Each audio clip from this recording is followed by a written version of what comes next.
코로나19로 일자리 충격이 현실화되자 정부는 고용보험 사각지대를 해소하기 위해 전국민 고용보험 제도를 추진한다고 밝혔습니다. 그러나 넘어야 할 산이 많습니다. 이재갑 고용노동부 장관 모셨습니다. 어서 오십시오. 네, 안녕하십니까?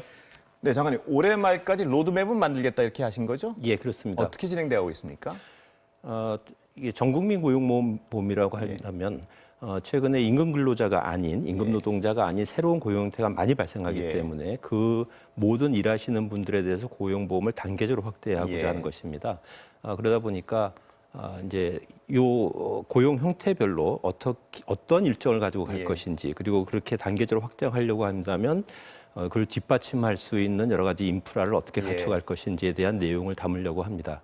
그래서 이 분야는 금년 말까지 저희가 조금 더 검토를 하면서 완성하도록 하겠습니다. 그러면 금년 말이면 구체적인 로드맵이 나오는 건가요? 시행 시기와 이런 정도까지? 그것을 목표로 하고 있습니다. 예. 근데 이제 어떤 분들은요.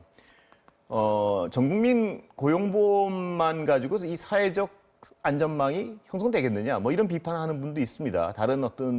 다른 보험제도나 이게 병행해서 가야지. 이 부분에 대해서 어떻게 생각하십니까? 물론 사회 안전망 전체를 확충하려고 한다면 그분들이 말씀하신 것이 저는 필요하다고 생각을 합니다. 다만 지금 현재 고용 안전망이 먼저 부각되어 있는 것은 코로나19로 인해서 고용이 불안정해지고 그에 따라서 소득이 불안정해지는 분들이 너무 많아지기 때문에 일단 고용보험이 먼저 앞장서고 있는다고 이렇게 말씀드릴 수 있겠습니다. 예, 고용보험이 먼저 가고 나머지가 늦게 가는 게 순서가 맞다는 말씀이시죠? 그렇습니다.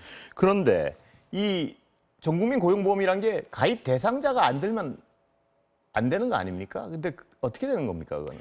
우선 고용보험은 사회보험이고요. 사회보험은 원칙적으로 의무보험입니다. 그렇기 때문에 이제 대상이 되게 되면 당연 적용이 되게 됩니다만 물론 당연 적용임에도 불구하고 누락되어 있는 분들도 지금 많이 혹은 계십니다. 자영업자들 같은 경우에 반대하는 분들도 또 그런 많으시고요. 분들도 계시고요. 그래서 첫째는 사회적 합의가 분명히 필요한 사항이고 그래서 의무 가입을 어디까지 할 것이냐 이것을 여기는 사회적 합의로 결정해야 된다고 생각합니다.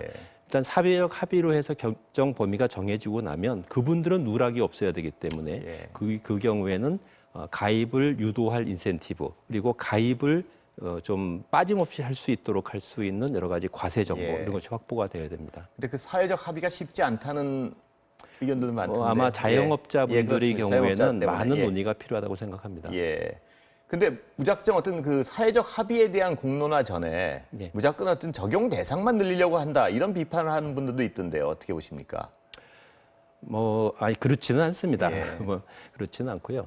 다만 이제 지향점은 모든 일하시는 분들이 고용 불안에 따른 소득 불안에서 벗어날 필요가 있다라는 것이 이제 지향점이고요. 이 목표를 달성하기 위해서 어떻게 할 것이냐 하는 부분에 대해서는 많은 논의가 필요하다고 생각합니다. 그런데 65세 이상의 취업자가 늘고 있는데요, 장관님.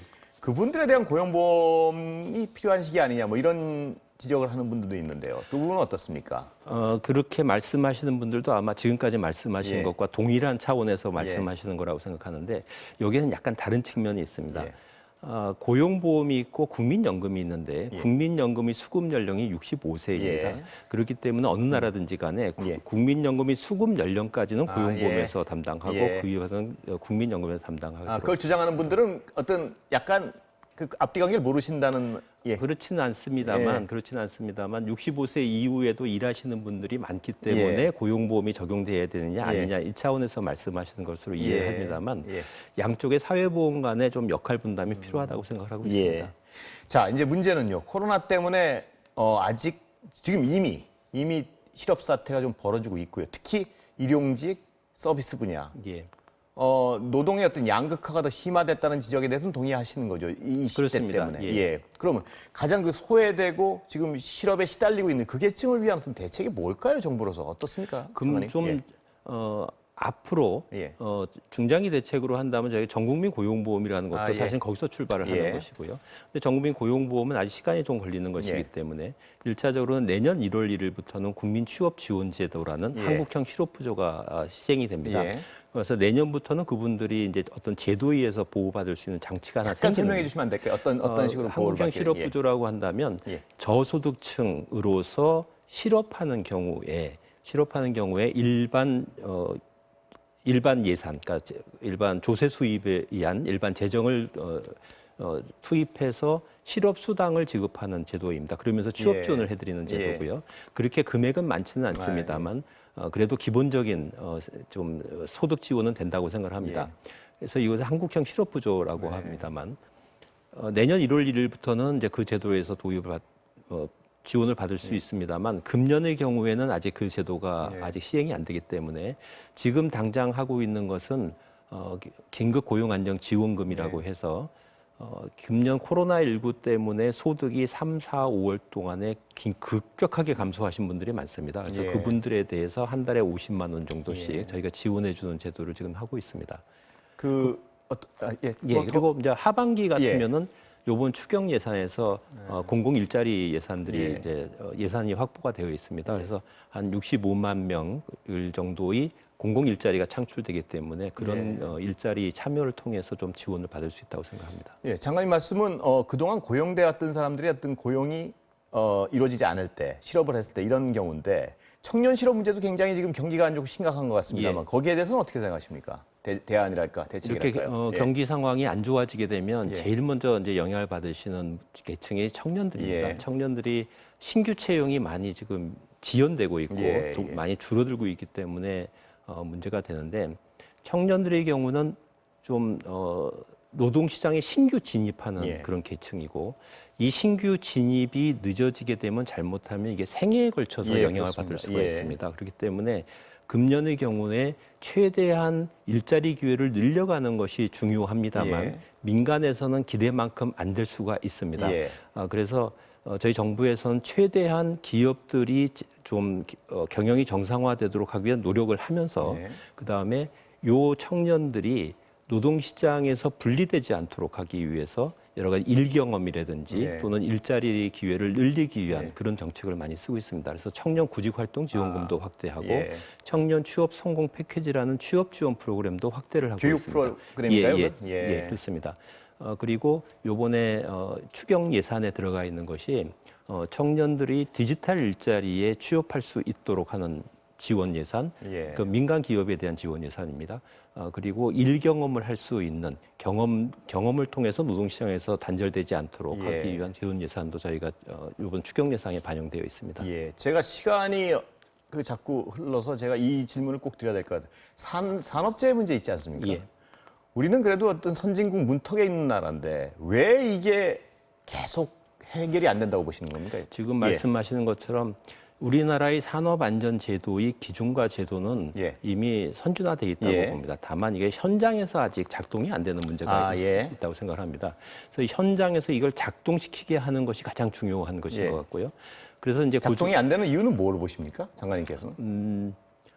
그 중에 하나가 어떤 게 있냐면 사업장에 가면 이미 이제 아웃소싱, 소위 얘기하는 아웃소싱이 굉장히 많이 일어나고 죽음의 있는데 소위 말하는 외주화 이런 것도 이제 통상 이렇게 그렇게 얘기하고 있죠. 그래서 위험한 작업일수록 협력업체한테 이렇게 맡기는 게 되는데 과거의 산업안전보건법은 이런 경우에 사업주가 아니라고 해서 원청업체가 책임을 면하는 경우가 많았습니다. 그래서 지금 개정돼 있는 산업안전보건법 금년부터 시행되는데요.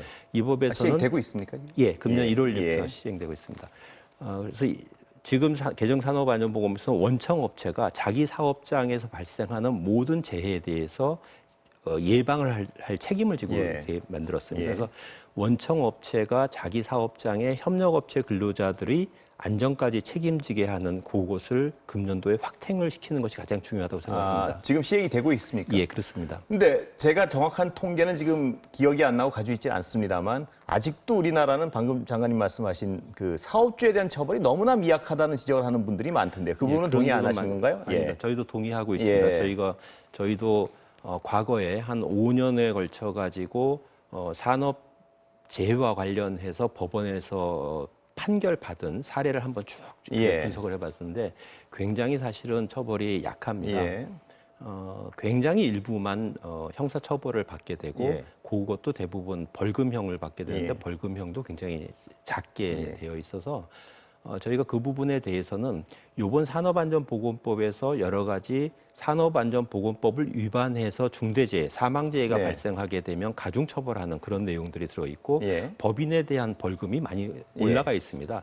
근데 이것이 법원에서는 예. 양형 기준에 아직 반영이 안 돼 있어서 예. 제가 이런 산업안전보건법에 개정된 내용을 양형 기준에 좀 반영해 주십사 예. 하고 이제 대법원의 양형위원회에 한번 협조 지금 요청을 하고 있는 상태입니다. 예. 양형 기준에 반영이 되면은 선진국과의 그 균형은 맞습니까? 그 정도. 이것만 예. 갖고 되는 것은 아닌데 이제 예. 여러 가지 요인 중에 이제 하나라고 생각을 합니다. 예. 그렇지만 분명히 처벌이 약한 것은 사실이기 때문에 예. 그 부분에 대해서는 좀 확행할 필요는 있다고 생각합니다. 예. 근데 저희가 이제 언론으로서 궁금한 거는 노동부 장관님께 이제 여쭤보는 거니까요.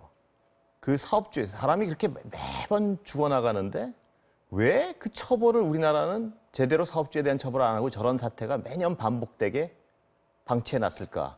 여기에 대한 근원적인 원인이 뭐라고 보십니까, 장관님께서? 우선 근원적인 원인은 우선 첫 번째 하나 문제가 있는데요. 그것은 우리나라 이제 산업안전보건법을 위반하는 경우에도 행위자에 대한, 그러니까 형사법상 보면 그 불법 행위에 대한 책임이 있는 사람, 예. 불법 행위를 한 사람이 책임을 지는 예. 것이죠. 근데 우리나라 형법에서는 자연인에 대한 책임 능력은 인정하지만 법인에 대한 책임 능력을 예. 인정하지 않습니다. 예. 그러니까 산업안전보건법을 위반해가지고 재해가 발생했을 경우에 그 위반을 한 행위자를 처벌하는 것이 원칙이고 예. 법인은 양벌 규정을 통해 가지고 처벌받게 되는데 예.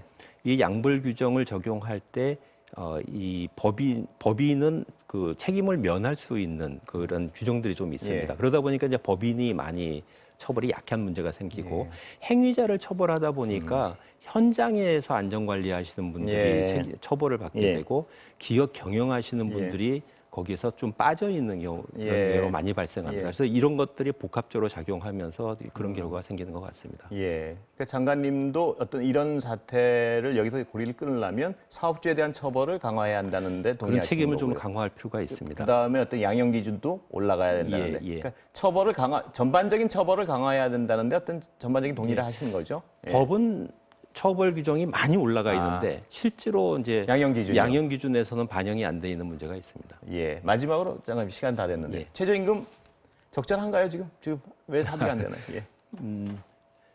그 사이에 이제 최저임금이 많이 올라가면서 우리 자영업자분들이 많이 좀 힘들어하시는 것도 예. 저희가 알고 있습니다.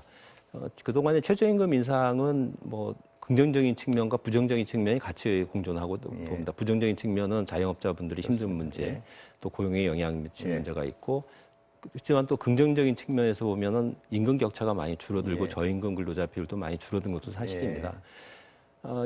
그런데 이 상황에서 지금 코로나19가라는 그런 상황이 또 있기 때문에 지금 최저임금위원회에서 논의를 하고 있습니다만 최저임금위원회에서도 위원분들이 그 사이에 노사 단체 의견을 굉장히 많이 들었고 예. 지역별로 아마 토론회도 했습니다. 그래서 여러 가지 지표를 고려하면서 예. 내년 최저임금은 좀 사회적 수용도가 있는 수준에서 정할 수 있지 않을까 그렇게 기대하고 있습니다. 혹시 장관님 바람직하다고 생각하는 선은 혹시 지금 그거는 말씀하실 수가 없나요? 그건 최저임금위원회에서 심의하기 때문에 저희는 말씀드리고 예. 곤란합니다. 오늘 말씀 감사합니다. 예, 감사합니다.